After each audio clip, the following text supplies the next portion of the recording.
Hey everybody, Chef Ron here. Got a hog yesterday. I skinned it and gutted it out in the field on top of some plastic.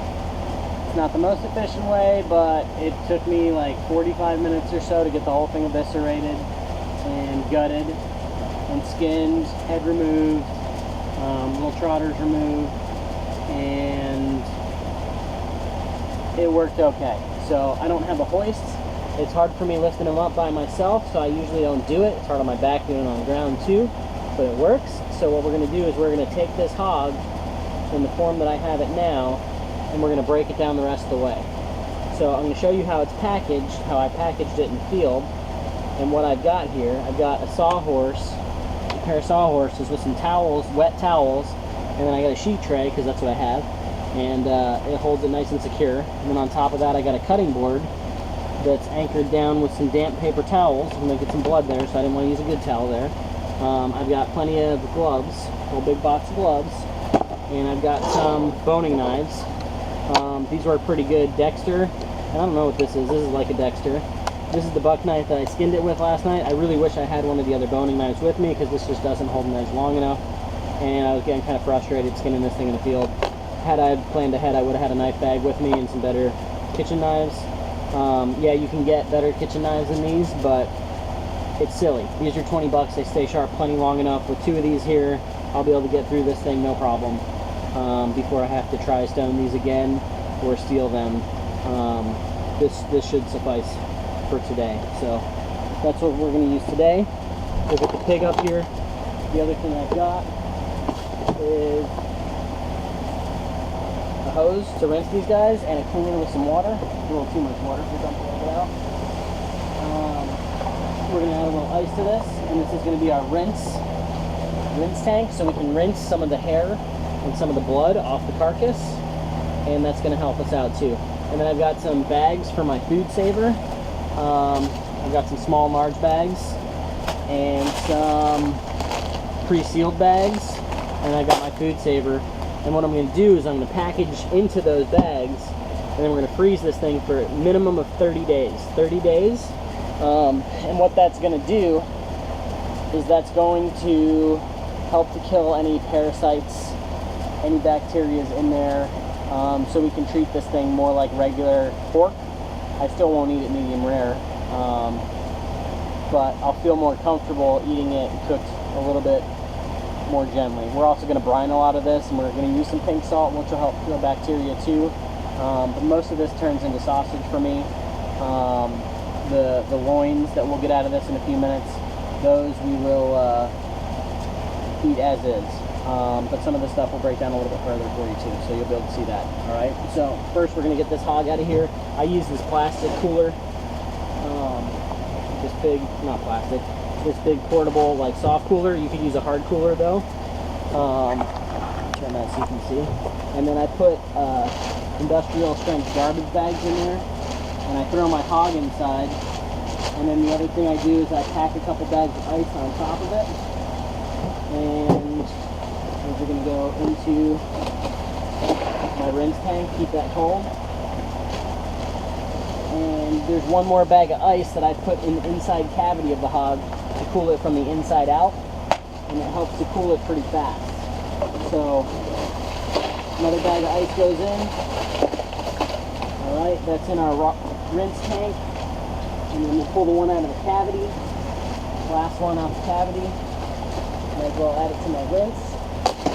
Got $7 worth of ice, might as well use it for something.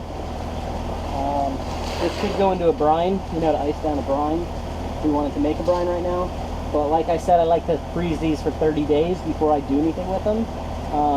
You could brine some first, but once you get that moisture inside the cell, it acts like a little water balloon, and it could make it more susceptible to rupture when you freeze it. So I usually don't brine it until after I've frozen it and then re-thawed it. Alright, so we're going to go ahead and get this pig out of here as best we can.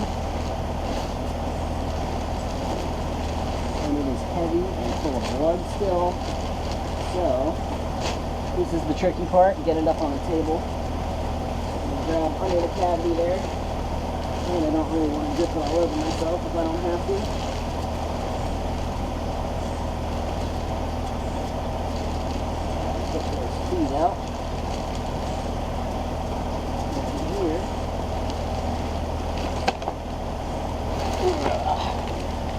Hoorah!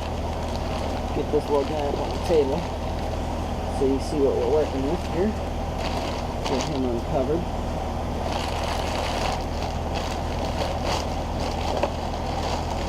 Alright, so now we got a trash bag to work with. Put our garbage in. And now we got a pig on the table. And the first thing we're going to do is we're going to cut down and we're going to remove the hands on the back and then get those rinsing. And then after that, we'll work on the shoulders and then we can pull the loins off the back side.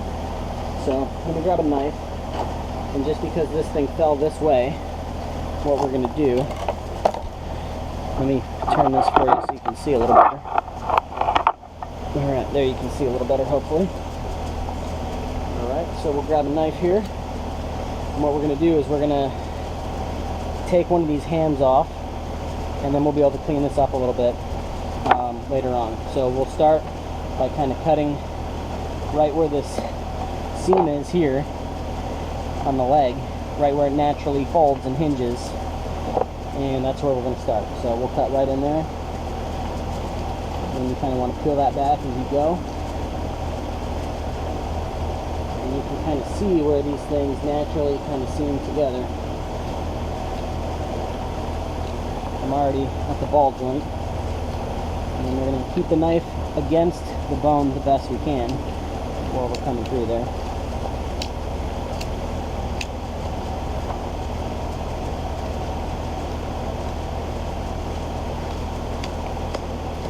And down in that ball joint, around, loosen the ball. We're going to bone these hams, I think, anyway. Last time I ended up boning these and putting them all in sausage, so I don't really care if I hack it up that much. I'm not trying to make these things look perfect. I'm not going to dry them and hang them, make prosciuttos or anything like that. I'm just going to kind of cut down as close as I can to that bone.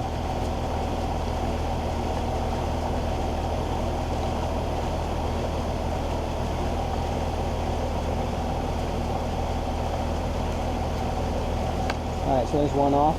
Goes in the tank. Okay. Now I'll do the other one before I flip it, just because, and we'll clean up all this stuff later. So we'll go ahead and work on the front shoulder next. So we'll come down here, kind of around, down into that front shoulder, under the armpit. Open that up a little bit. See how that's starting to open up? That's what we're looking for. That fat separating. Peel that back. Peel that right off. And we're getting down to that other joint and the blade right now. Good. Under that blade.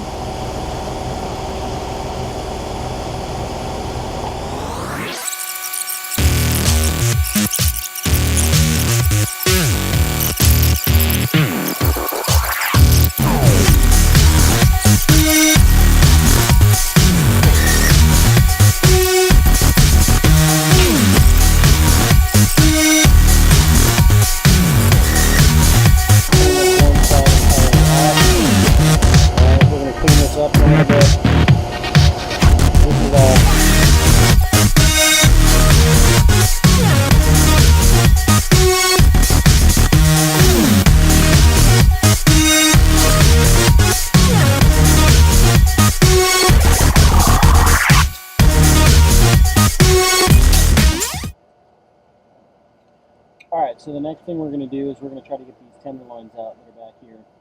And we're going to kind of remove some of this belly just to get it out of the way there. We're just going to kind of cut there, get it a little bit out of the way. We could cut a couple of these rib bones off right now, but I'm just going to wait a minute. So we'll do that on both sides, top and bottom. So rather than flip it, I'm just going to cut what I can see down here.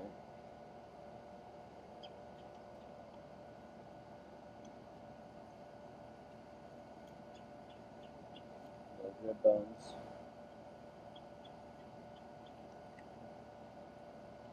I don't use the bellies much because there's just not enough on these wild boar bellies. We can grind this up into sausage, but that's about all we can do with it. I can't really make bacon out of it, it's just too small. Maybe if you could fatten these things up, you'd be able to do that. But I don't have that luxury. I can't hunt private land, I hunt public land. So I don't have the luxury of hunting with dogs and getting big fat boar bellies, you know, because I can't fatten them up, put them in a pen like some of these other guys can do. So I'm reaching in here, trying to disconnect the end of that tender with my fingers, all right? And then I'm just rolling the tip of my knife along these bones here, trying to get this whole thing out as clean as possible and not waste.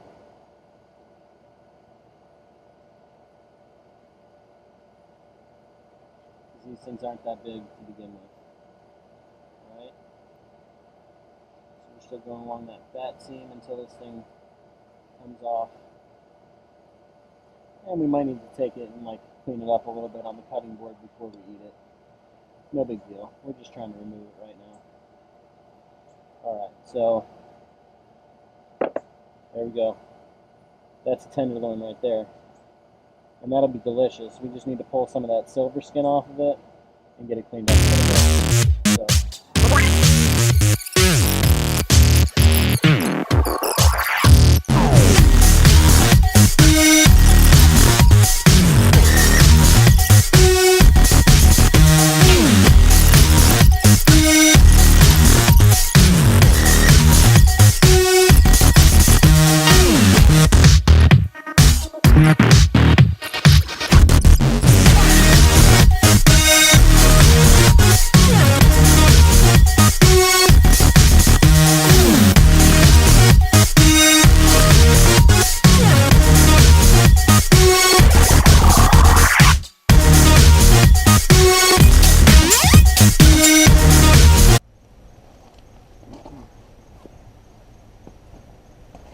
Well, thanks for watching, guys. Gonna bag the rest of this stuff up. Be careful not to get any stuff on the top. And that's pretty much it. And we'll pull this stuff out of the freezer in about 30 days and clean it up a little bit better. And start making some good food. So stay tuned. Thanks for watching.